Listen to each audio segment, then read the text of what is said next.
let's move on to some more rules. All right, more powerful rules. So here we're going to have the product and quotient rule.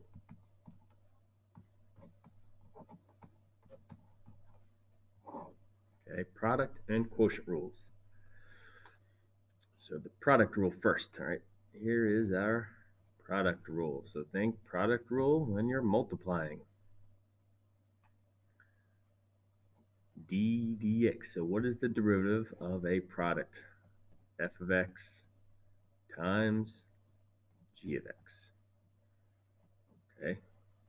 Now, we might initially think, right? I'll tell you right now, don't write this down. Question mark. We might think that this would be f prime of x times g prime of x. And in the beginning, when Newton, Leibniz were developing calculus, they actually thought, Leibniz thought that this was it, or Newton, that this was f prime times g prime. But if we think about this function, let's just call it h of x quickly. All right, if we think of 2 times x as, well, f times g here, 2 is a function of x is a function of x.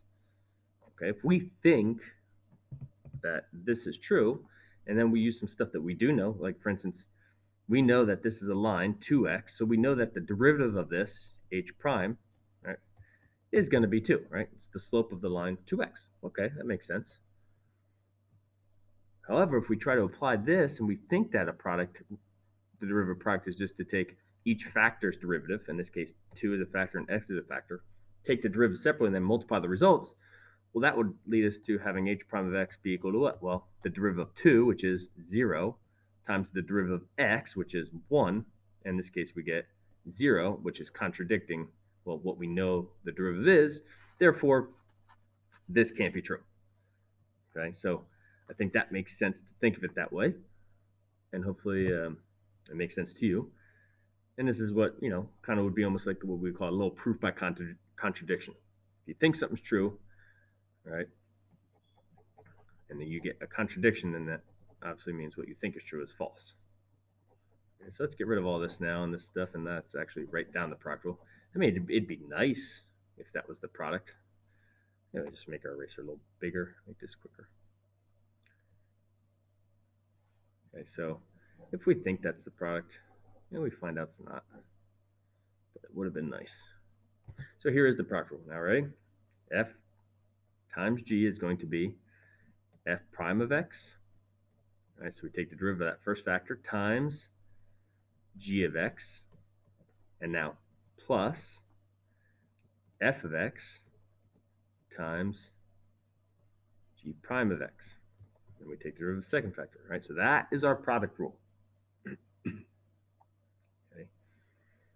It's generally just given as the product of two functions, but this would extend to any amount of factors multiplied. So for instance, real quickly now, I'm going to get rid of the x part, but if I had f times g times h, right, so three functions multiplied, the derivative of f times g times h would be, well, f prime, and then times g times h plus f times g prime times h plus f times g times h prime. And notice kind of how that derivative just bounces down the line. So that's the product rule. Okay. In terms of the rules, I would say that this is considered like a more powerful rule, okay, especially when we think about the work it saves us. All right, so here, let's find the derivative here of h of x, right, being equal to 3x cubed minus 2x squared plus 4 times, let's go with 2x squared plus x minus 3. Okay. Now, one way to do this. Attention, please. Students riding the bus. Let's get this derivative going here with the product rule in between announcements at the end of the day. So here we have a function times a function. So we have function f times function g. And we could multiply this out. Just get a little messy. Might take a little bit of time, and we don't need to do that with the product rule. Right? With the product rule, we have the h prime is just going to be equal to what? The derivative of this first function, which is, now we have some of the power rule here going on, and constant multiple rule, 9x squared, 3 times 3, drop the power, minus 4x, and then derivative of 4, constant is 0, so there is what? There is f prime times, now g, so essentially just rewriting it, 2x squared plus x minus 3. Students riding bus All right, route then 112 are dismissed for the day. plus, now f, 3x cubed minus 2x squared plus 4. There's now function f times then g prime, which is the derivative of 2x squared, 4x plus the derivative of x, 1. And there's g prime. Okay, so now this is the derivative of h prime. That is correct. Okay, now, yeah, at some point maybe we'd multiply this out, combine like terms, simplify it.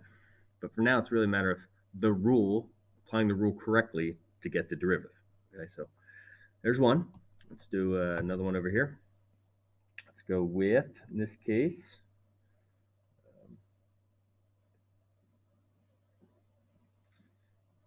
m of x.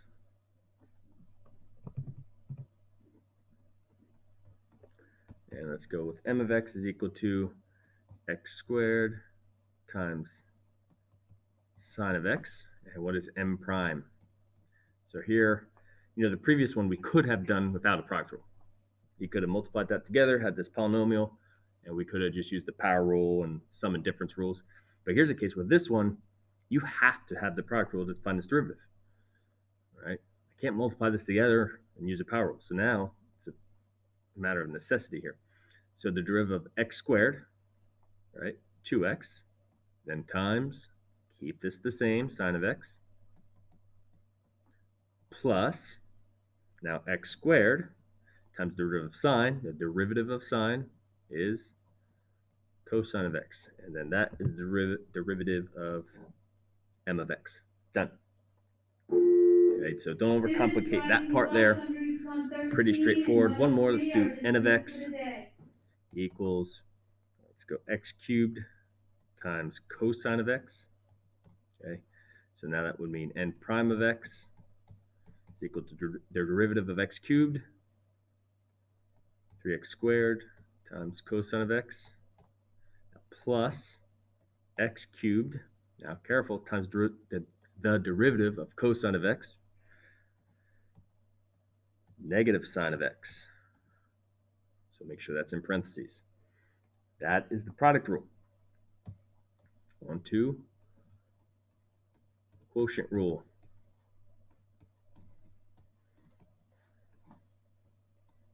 Okay, so now we're after the derivative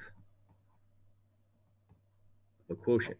I'm going to write this as f of x divided by g of x. So what is the derivative of f of x divided by g of x? Non-bus Here we go. drivers A through K are dismissed for the day. F of x divided by g of x. Now, a little bit unlike product rule, because going all the way back to the product rule, because we have sum and the operation of addition here is commutative, it wouldn't really matter if f prime and g were flip-flopped. Keep in mind here, quotient rule. All right, order, we're going to have a subtraction sign here. Order matters.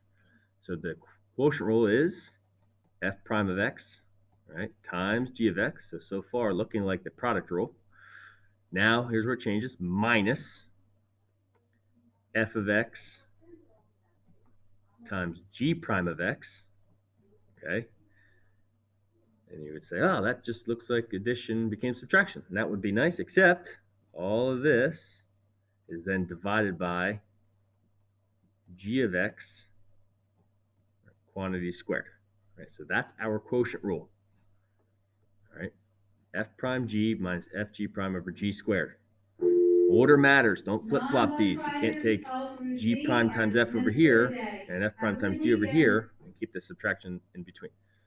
The order matters here. Now, back from when I first learned this,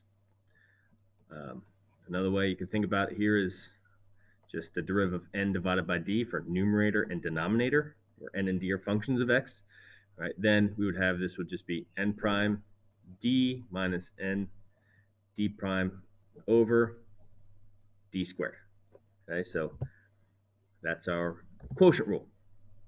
Okay, big key here is, I'm going to say it on the next page, is we want to use parentheses and a liberal use of parentheses to make sure that we are representing everything correctly. Okay, so in other words, we're distributing and have the signs correctly stated. So as an example here, if I want to take the derivative, okay, of 5x minus 2 over x squared plus 1, okay, what's this going to be equal to? Well, think of this as like a template for a quotient rule. Here's what I mean by the using parentheses. Now, in the end, we may or may not need the parentheses, but initially we could think this and make sure we are thinking this when you take a derivative and you have a quotient. All right. So what we have here is a numerator, 5x minus 2, denominator, x squared plus 1, n prime d minus n d prime over here, d squared. So you fill in n prime, the derivative of 5x minus 2, 5, times d, nothing changes, x squared plus 1, minus n, my numerator, 5x minus 2, the derivative of the denominator right here, the derivative of x squared plus 1, 2x, and then all over the denominator, which is x squared plus 1, quantity squared. Okay. Again, this is your derivative. This is correct. From there, it's a matter of simplifying. That's all pre-calculus type mathematics, algebra 1, algebra 2, all right, combining like terms, distributing, okay, multiplying out binomials, all right, but make sure that you're paying attention to using your parentheses, all right, because here's where you get in trouble. If you just write down 5x minus 2 here without parentheses, then you're not distributing to the 5x minus 2, it's only distributing to the 5x, in which case that would be wrong, okay? So here's a quotient rule, another quotient rule problem, right? And this is always one I do here. So what's the derivative? Actually, let's just do this one like this. We'll write 4 y equals 2x plus 3 divided by 7, right? Y prime equals what? Don't be robots. Okay, when you look at this, especially now since we're doing this context, you're going, we're doing quotients. Let's do a quotient rule. All right, well, we could do a quotient rule. N prime, the derivative of the numerator, 2, times the denominator, 7, minus the numerator, 2x plus 3, times the derivative of the denominator, constant, 0, over 7 squared. Okay, what's that simplify to be? This is cancels. Here I have 7 and 7, so one of those 7's cancels, right? So 7 gone, so I have 2 over 7. Yeah, well, how about we look at this and recognize this as a line, which is 2/7 x plus 3/7. And if you look at that as a line, you say, well, I could use a power rule, or in this case, you could just say, well, derivative is slope. There's my answer. Okay, or if you use the power rule, right? But don't fall in this routine of it's a quotient, I have to do a quotient rule. Maybe you do. Okay, this one, quotient rule was kind of necessary. This one here, quotient rule is not necessary. All right, makes it easier if you recognize it's 2/7. Okay. Another one. Suppose we had y equals 9, and we've seen this before, something like this. Okay.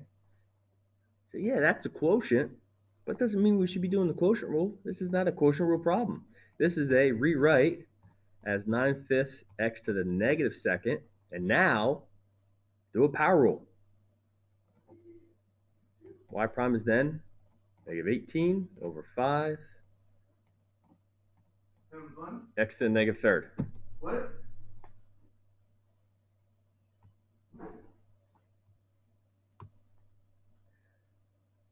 So that's our answer here, and then simplify it. We have negative 18 over 5x cubed.